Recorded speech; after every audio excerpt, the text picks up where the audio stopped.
Picture this. You crash on the couch after a long, draining day. The room is quiet. It's just you and that glowing rectangle in your hand. You open your favorite app, and your thumb starts to move on its own. A mindless, rhythmic swipe. In here, there's no pressure, no judgment, just an infinite stream of easy pleasure. You get to choose what to watch, what to listen to, what to buy. It feels like freedom. The algorithm, your silent butler, serves you an endless buffet of clips, posts, and episodes of a show you'll never finish. You laugh. You're entertained. You feel a sense of release. This is your reward, right? Your little escape hatch from the real world.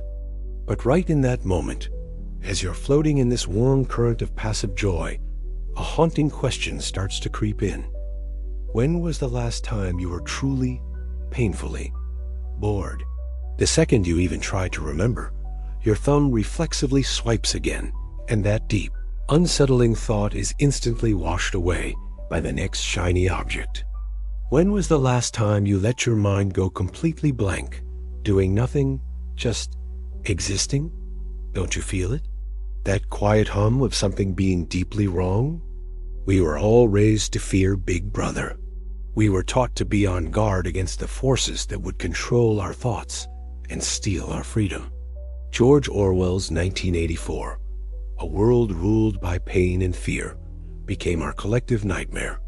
But we forgot about the other prophet, Aldous Huxley, and he warned of a much more subtle, much more dangerous form of slavery. See, Orwell feared a world where our enemies would ruin us with what we hate. Huxley feared a world where our friends and our own desires would ruin us with what we love, consuming your time, your focus, your energy, and even your ability to have a profound thought. Orwell feared they would burn the books. It doesn't forbid you from thinking. It just distracts you with something more fun, so you forget to think. It doesn't take away your freedom. It just redefines freedom as the right to choose your favorite flavor of anesthetic. Huxley feared no one would bother to read them. Why are we so in love with our own cage? Orwell feared the truth would be concealed from us, a place where the chains of our servitude are forged from our deepest cravings. Here we are not coerced, we are seduced. We are not prisoners, we are willing addicts. The device in your hand is both your pacifier and your chain. The shopping apps on your screen both satisfy your desires and dictate what you desire in the first place. The social media that makes you feel connected is silently dissolving your connection to the real world and to your real self. Huxley feared the truth would be drowned in a sea of irrelevance. Now, look at your life. You think you're consuming content, but have you ever stopped to ask if the content is actually consuming you? The genius of this system is that it's not violent. Welcome to Huxley's Brave New World, which leads to the real terrifying question. Why are we so in love with our cage? The answer is terrifyingly simple. Because we built it ourselves. It's woven from the threads of our most primal fears and desires. It wasn't forced on us from the outside. It grew from the inside out. Let's start with an old philosophical insight. The philosopher Schopenhauer said life swings like a pendulum, back and forth between pain and boredom. When you can't get what you want, you're in pain. But when you get everything you want, you fall into a deep, hollow state of boredom. And this isn't just I have nothing to do boredom. It's an existential dread. It's the void that whispers, is this all there is? When all the noise finally stops. That feeling is so unbearable, so profoundly unsettling, that we'll do almost anything to escape it. And modern technology has handed us the most perfect spiritual painkiller ever invented. That screen in your hand is a machine designed to stop the pendulum from ever hitting boredom. It keeps you in a constant state of wanting by feeding you an endless stream of new stimuli, new cravings, new distractions. It traps you in a low-grade, unending loop of micro-pain and micro-pleasure, like a psychological slot machine that gives you just enough of a dopamine hit to keep you pulling the lever. As addiction expert Dr. Gabor Maté says, addiction is never about the pleasure. It's always about escaping the pain. You don't love the feeling of scrolling. You're terrified of the silence that comes when you stop. You're not chasing happiness. You're numbing the deep, hidden ache of existence itself. This system hijacks your brain chemistry, for sure. But the deeper damage is philosophical. Nietzsche saw this coming. He predicted the rise of a new kind of human, a creature he called the last man. What is the last man? He has no great ambitions, no desire to overcome himself, no hunger for anything that requires struggle. His only goals are comfort, security, and endless entertainment. Formerly, all the world was mad, he says, and he blinks. The last man has invented a new kind of happiness, a shallow, tepid, yet deeply satisfying contentment. Now, be honest with yourself. Aren't we all being pushed to become the last man? We chase success, but often just to retire early into comfort. We preach self-care, but often it's just an excuse to avoid conflict and challenge. We celebrate the little things, using tiny disposable joys to fill the space in our souls where a great passion should be. The architects of this brave new world are master desire engineers and soul anesthetists. Through the culture industry, they mass-produce standardized emotions, standardized rebellions, even standardized depth. You want to watch a movie? Here are 1,000 choices that all follow the same predictable formula. You want music? Here are 1,000,000 songs all fighting for a 15-second hook. You want self-improvement? Here are courses that teach you how to rest more efficiently. You are given the illusion of choice, but you're just picking between different flavors of the same digital pacifier. You think you're expressing your unique identity, but that identity has already been calculated, predicted, and sold back to you. The most insidious part of this cage is that its bars are invisible and its chains are comfortable. It doesn't break you with force. It lulls you to sleep with the sweetest poison. It doesn't destroy you. It just keeps you in a state of perpetual childhood, so you forget you ever had the potential to be an adult, a complete human being who could face pain and create meaning. It takes your deepest human longings for freedom, for transcendence, for love, and quietly replaces them with a craving for products, for entertainment, for likes. But this sweet, dreamless sleep, it isn't free. When we willingly trade away our most precious resource, our attention, what are we really losing? The unseen consequences are heavier than we can possibly imagine. So, what's the price of this comfort? It's not paid with money. It's paid with the most finite, non-renewable resources you have, your ability to think deeply, to feel fully, and your potential to become a whole person. The consequences are invisible, like carbon monoxide, but they are slowly and surely poisoning the air you breathe. The first thing to go is your focus, the very foundation of deep thought. Your brain is a muscle. Use it or lose it. When you train your mind to thrive on 15-second jolts of information, you destroy its ability to sustain long, uninterrupted lines of thought. You pick up a dense book and feel a physical agitation after 2 pages. Your hand starts twitching, reaching for your phone like it's a life support machine. You try to solve a complex problem, but your thoughts scatter like a flock of startled birds. This isn't a personal failure. It's a systematic rewiring.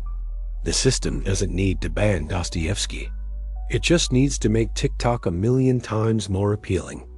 Over time, your brain defaults to the path of least resistance. Deep thinking starts to feel like a chore, while shallow distraction feels like a relief. Eventually, you lose the map to your own inner world, left to wander in the shallows, picking up fragments of information and mistaking them for wisdom. The second thing to crumble is your capacity for genuine emotion. To escape the void, you fill every waking moment with sensory overload. But when you numb your ability to feel pain, you also numb your ability to feel true joy. Your emotional spectrum gets flattened. The towering peaks of ecstasy and the deep valleys of sorrow, The very experiences that define our humanity are replaced by a constant, low-grade hum of pleasant. You no longer experience tidal waves. You just get endless, gentle ripples. You learn to substitute the satisfaction of consumption for the joy of creation. You trade the warmth of real connection for the validation of a like. You mask the powerlessness in your real life with the feeling of achievement in a virtual one. When you feel sad, you don't sit with it. You numb it with a funny video. We become increasingly fragile, unable to tolerate the slightest negative feeling. But as Carl Jung warned, you can't know heaven without experiencing hell. A soul that has not been forged in pain remains brittle and hollow. But the most devastating consequence is the erosion of yourself. When every moment of your consciousness is occupied by outside noise, there is no empty space within. And the self is born in that empty space. It's born in boredom. It's born in solitude. It's born in the silent conversation you have with your own soul. But now, your identity is no longer forged in that inner crucible. It's assembled from what you consume. The movies you like, the shows you binge, the brands you wear, the influencers you follow, these become the building blocks of you. You become a data ghost, an identity assembled by algorithms and consumer trends. You work so hard to perform as a happy, interesting, and successful person online, only to feel a profound emptiness when the screen goes dark, because the person you're performing isn't you. And when millions of numbed-out, selfless individuals come together, they create the society we now live in, a world that is deafeningly loud online, but eerily silent and lonely in real life. A world overflowing with connectivity that's starving for real empathy. A world where everyone is shouting, "Be yourself," but almost no one knows who their self is anymore. Huxley's prophecy has come true. We were not enslaved by armies.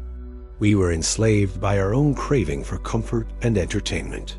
The system doesn't need to burn books, because no one has the patience to read them.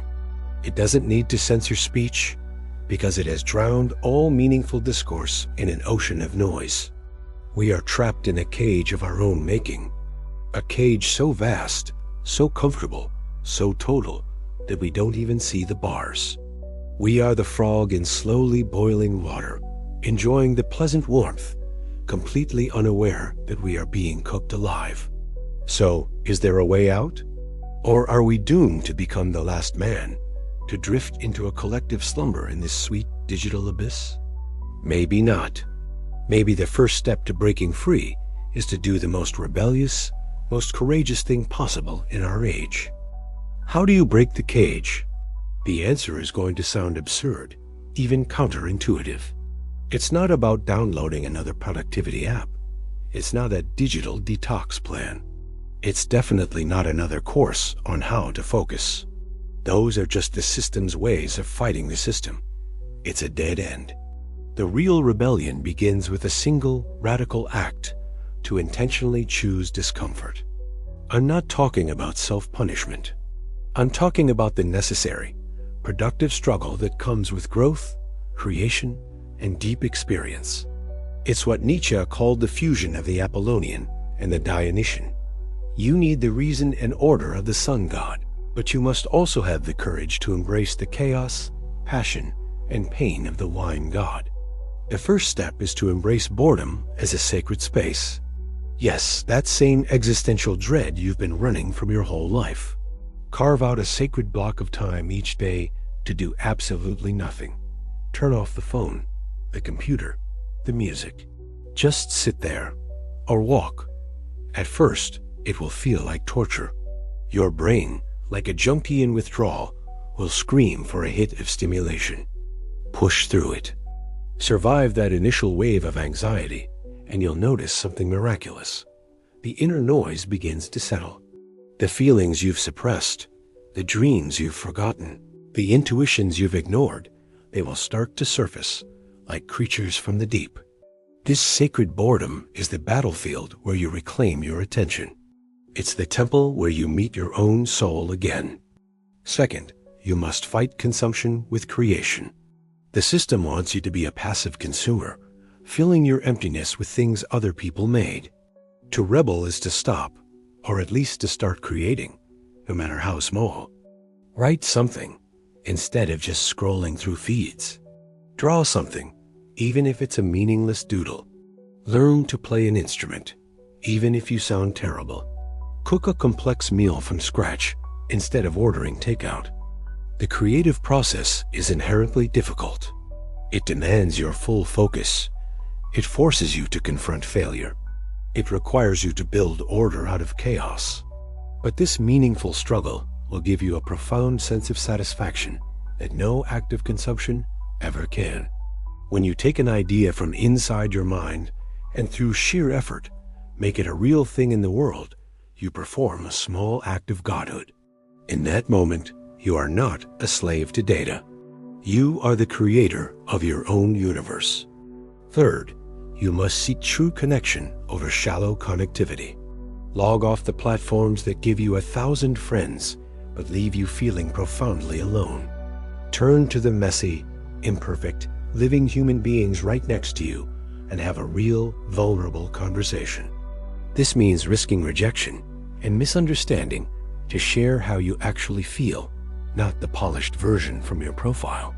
It means learning to listen, to truly hear the pain and longing in another soul, not just to exchange information. Like deep thought, deep relationships are hard work. They can be painful. But these bonds, forged in genuine emotion, are the only things that can anchor you in a world of digital ghosts. They are what pull you out of your atomized loneliness and back into the human family.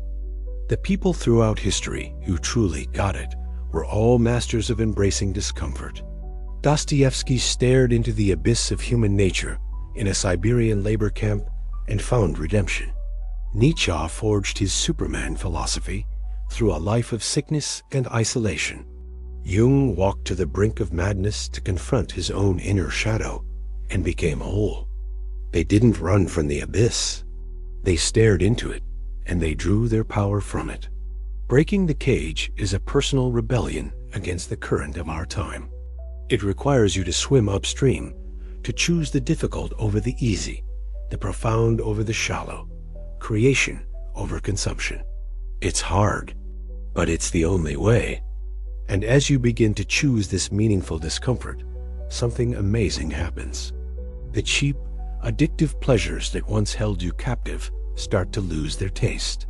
You don't need them to numb you anymore, because you're starting to feel something better. The raw, powerful, and authentic feeling of being truly alive. You are personally shattering the chains you once mistook for love. But what lies at the end of this path? When we break free and claim our real freedom, what are we left with? So you break the cage. You reclaim your mind. You start building a life of creation and deep connection. What do you get as a reward? Eternal happiness? Complete freedom?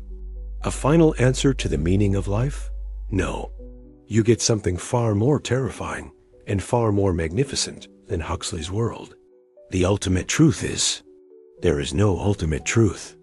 You escape a comfortable cage of certainty, only to find yourself in a vast, terrifying, open wilderness. There is no pre-written map to meaning. There is no standard issue happiness. There is no final, enlightened state to achieve. This is what real freedom feels like, and it's terrifying. The existentialist philosopher Jean-Paul Sartre said that we are condemned to be free. What he meant is that you are thrown into this world with no blueprint and no instruction manual. Your essence, who you are, is not given to you. It is defined by every choice you make. Existence precedes essence. You are not a finished product waiting to be unwrapped. You are raw marble, waiting for a sculptor. And that sculptor is you.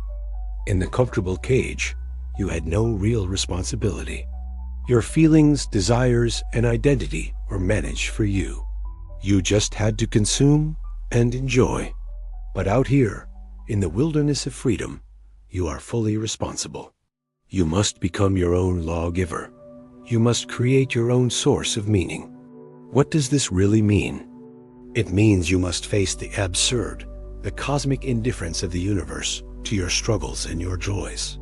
The meaning of your life is not something you find.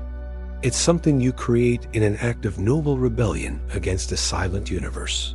It's the myth of Sisyphus, forever pushing a boulder up a hill. The meaning isn't in getting the boulder to the top. The meaning is found in the struggle itself. Every act of creation, every moment of deep love, every time you bear a private pain with dignity, that is you, screaming your defiance at the void.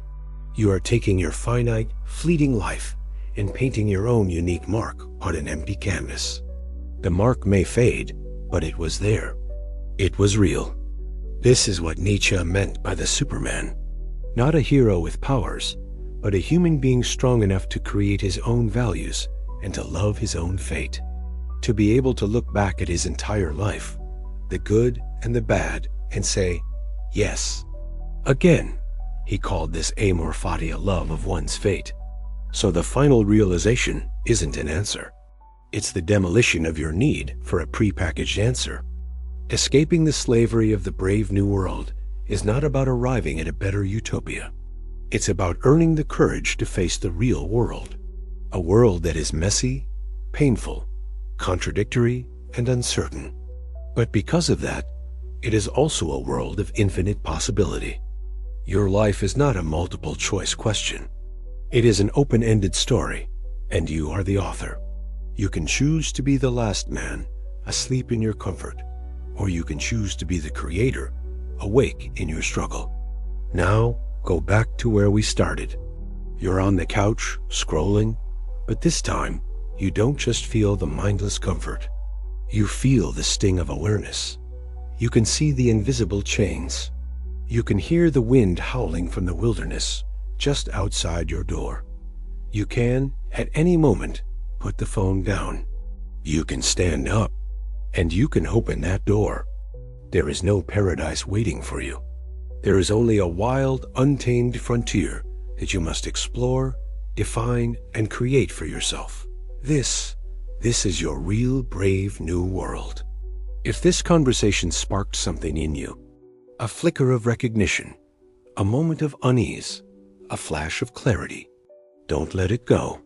Subscribe to our channel and join us on this journey inward. Because the greatest adventure isn't to the stars, but to the undiscovered country of the self. We'll see you next time.